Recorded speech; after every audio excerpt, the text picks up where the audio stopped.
Several hours after the government ordered their immediate exit from the Africa Club Championships in Egypt, the Kenya Prisons volleyball team is back in the country.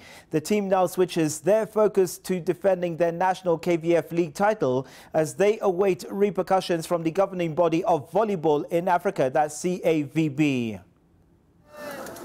Kenya prides itself as a global sporting powerhouse, but Kenyan sports is currently limping with a government cash crunch impacting sports negatively.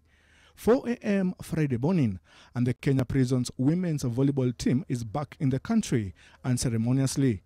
This comes hours after the Principal Secretary, State Department of Correctional Services, Zainab Hussein, wrote a letter ejecting the team from the Africa Club Championships before it completed its fixtures. Ilikuwa tumequalify kwenda rankings from position 9 to 16. Lakini ndio hivyo tumerudi nyumbani. As the team comprises members of the disciplined forces, the players and officials could not comment on the order to leave Cairo before completing their engagement.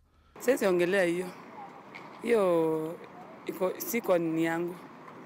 So where did the rain start beating the Kenya Prisons women's volleyball team? Wasiwasi wetu tulianza mahali tulianza kutravel kwenda Egypt. Tulienda in groups. First group ilienda watu 5, alafu kuna group ilikuja watu, the rest of the group ilikuja baadaye. Tulifika huko siku ya mashindano. Mashindano kwanza yalikuwa yameanza na travel na tukafika na tukaingia kwa uwanja. Hapo ndio tulianza mchezo wetu na uchofu. Aside from arriving late and also being thrown out of several hotels, the team was also at risk of disqualification for not paying the entire registration fees. To add salt to injury, veteran Evelyn Makuto injured her knee. Mashindano haikuwa rahisi, ilikuwa lazima tujitolee. Na tulikuwa tumeamua kujitolea. After the embarrassment on the continental stage, Kenya Prisons will now focus on defending their National League title. Tuanze kufikiria mambo ya National League ambayo iko Kitui. Tunarudi tu mazoezi, tunaendelea na league.